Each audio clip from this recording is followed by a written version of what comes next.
اب علمی، فکری اور تاریخی تحریریں صرف پڑھی نہیں، سنی بھی جا سکتی ہیں۔ اشراق، امریکہ کی آڈیو سٹوریز میں۔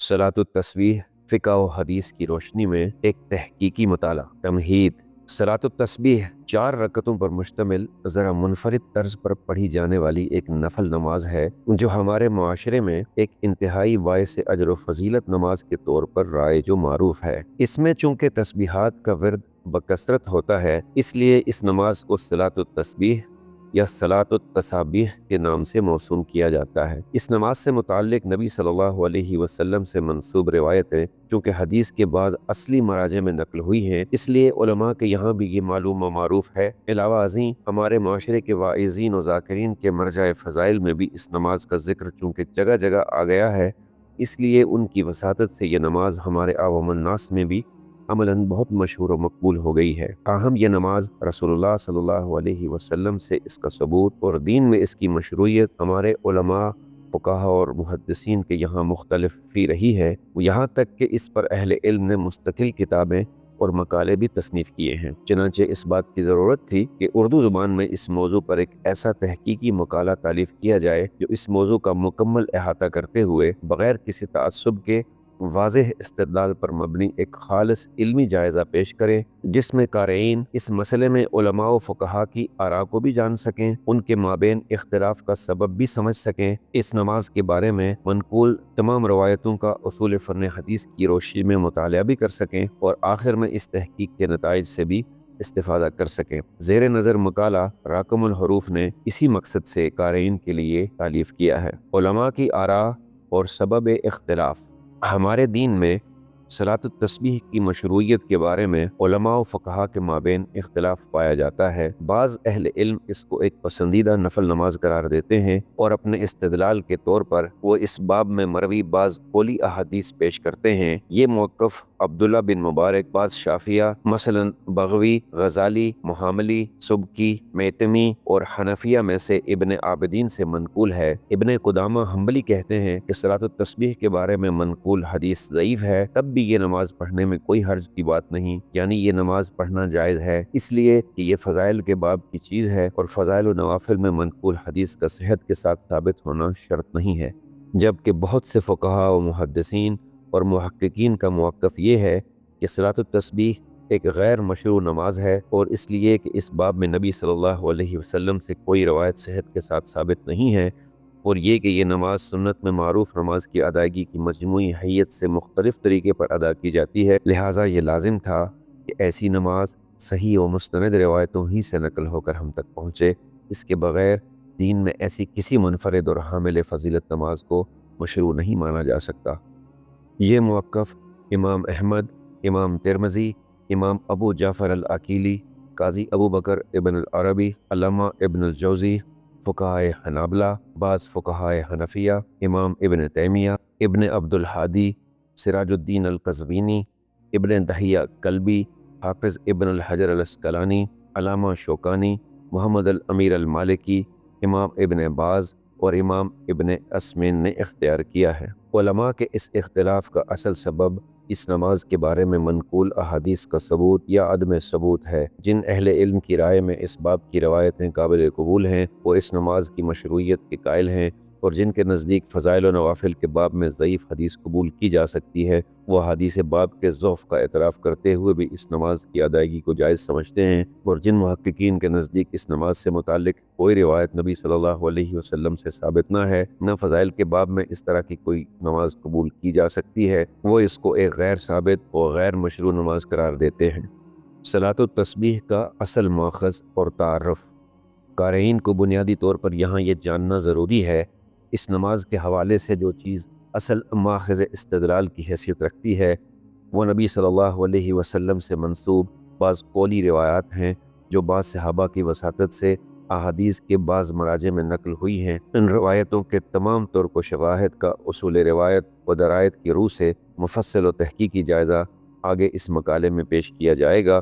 سندی حیثیت سے قطع نظر یہاں اس نماز کے صرف ایک اجمالی تعارف کی غرض سے سنن ابی داؤد سے اس کا ایک طریق ذیل میں قارئین کی خدمت میں پیش کیا جاتا ہے۔ سیدنا عبداللہ ابن عباس رضی اللہ عنہ سے روایت ہے کہ رسول اللہ صلی اللہ علیہ وسلم نے عباس ابن عبد المطلب رضی اللہ عنہ سے فرمایا کہ اے عباس، اے چچا جان، کیا میں آپ کو ایک ہدیہ نہ دوں، عطیہ اور تحفہ نہ دوں؟ کیا میں آپ کو ایسی 10 باتیں نہ سکھا دوں کہ جب آپ ان پر عمل کریں گے تو اللہ آپ کے اگلے پچھلے پرانے نئے غلطی سے سرزد ہونے والے جانتے بوجھتے کیے ہوئے چھوٹے بڑے پوشیدہ اور ظاہر سبھی گناہ معاف کر دے گا؟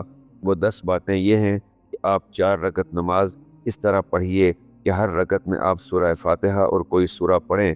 جب آپ پہلی رکعت میں قرات سے فارغ ہو جائیں اور ابھی قیام میں ہوں تو 15 مرتبہ یہ تسبیح پڑھیں، سبحان اللہ والحمد للہ ولا الہ الا اللہ واللہ اکبر۔ پھر رکوع کریں تو حالت رکوع میں 10 مرتبہ یہی تسبیح پڑھیں۔ پھر رکوع سے سر اٹھائیں تو قوما میں بھی 10 مرتبہ یہی تسبیح پڑھیں۔ پھر سجدہ کریں تو سجدے میں بھی 10 مرتبہ یہی تسبیح پڑھیں۔ پھر سجدے سے سر اٹھائیں تو یہی تسبیح 10 مرتبہ پڑھیں۔ پھر دوسرا سجدہ کریں، اس میں بھی 10 مرتبہ یہی تسبیح پڑھیں۔ پھر دوسرے سجدے سے سر اٹھائیں تو اس موقع پر بھی 10 مرتبہ یہی تسبیح پڑھیں۔ ہر رکعت میں یہ کل 75 تسبیحات ہوئیں۔ 4 رکعتوں میں تسبیحات کا یہ ورد آپ اسی طرح کریں گے۔ یہ نماز اگر ہمت ہو تو روزانہ پڑھیے گا، اگر یہ ممکن نہ ہو تو ہفتے میں ایک بار پڑھیے گا، اگر ہفتہ وار بھی نہ پڑھ سکیں تو مہینے میں ایک بار اہتمام کیجیے گا، اور اگر یہ بھی نہ کر سکیں تو سال میں ایک بار پڑھ لیجیے گا۔ اگر سال میں بھی نہ پڑھ سکیں تو پھر زندگی میں کم از کم ایک بار پڑھ لیجیے گا۔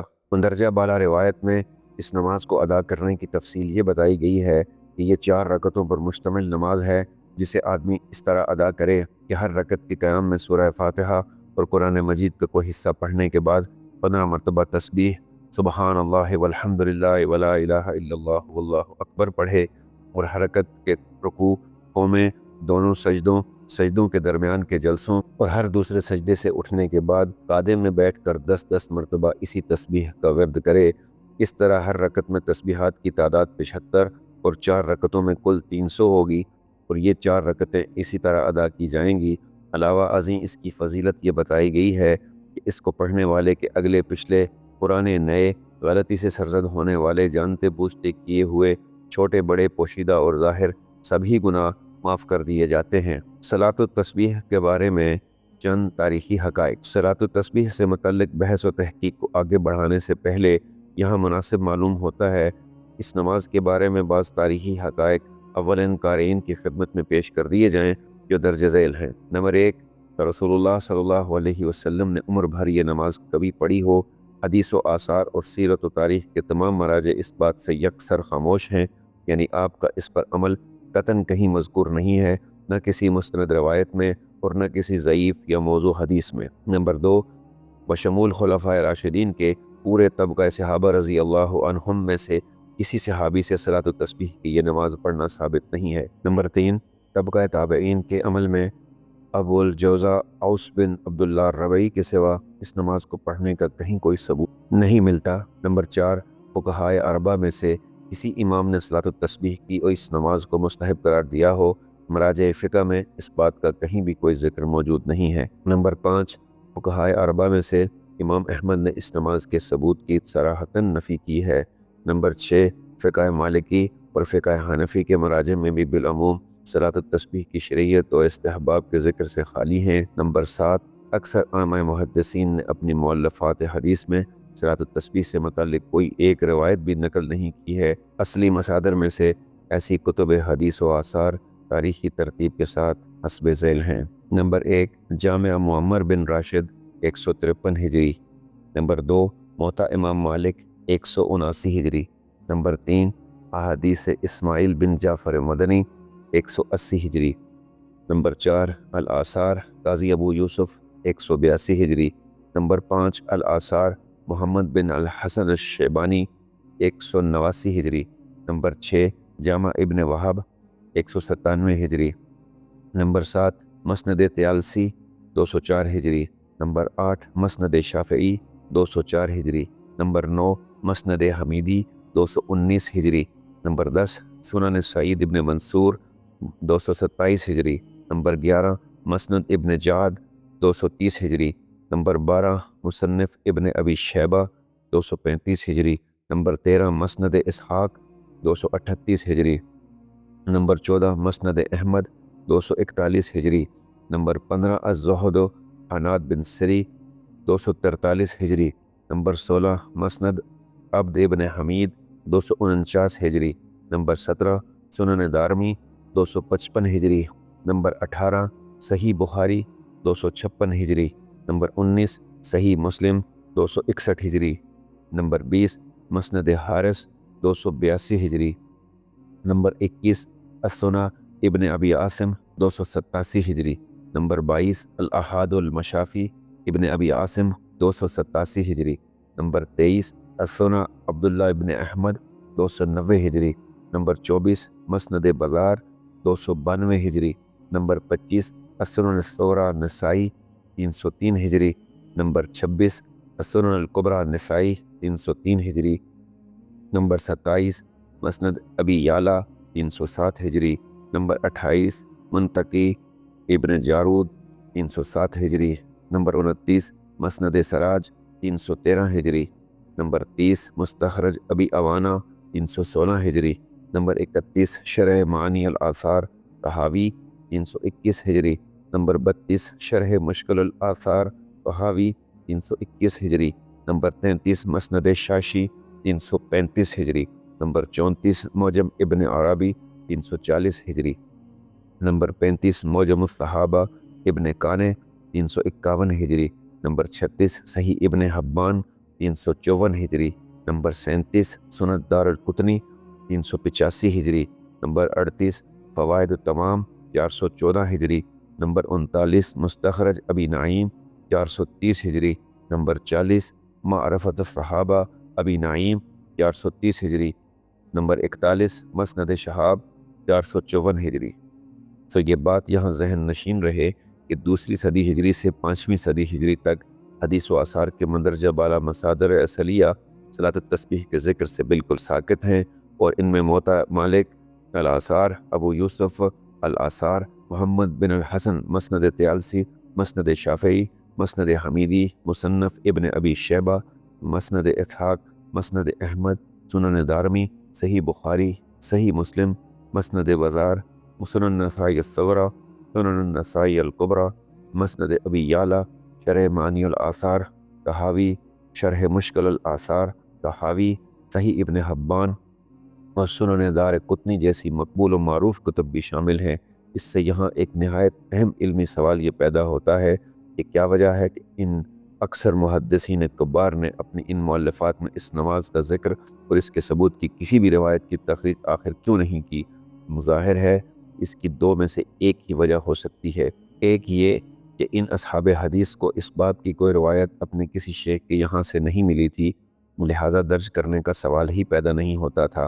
دوسرے یہ کہ صلاۃ التسبیح کی روایات تو ان اصحاب حدیث کے علم میں بھی آئی تھیں، لیکن قواعد فن حدیث کی روح سے ان کے نزدیک یہ درجہ صحت کو نہیں پہنچتی تھی، اس لیے ان میں سے کسی نے ان کو قابل اعتنا نہیں سمجھا، ورنہ یہ ممکن نہیں تھا کہ صحت کے ساتھ نقل ہونے والی ایک ایسی نفل نماز جو اپنی حیت ادائیگی میں نہ صرف یہ کہ انفرادیت رکھتی تھی بلکہ ایک غیر معمولی اجر و فضیلت کی حامل نماز بھی تھی، اور اس کے باوجود یہ اکابر علماء حدیث اس سے صرف نظر کر جائیں۔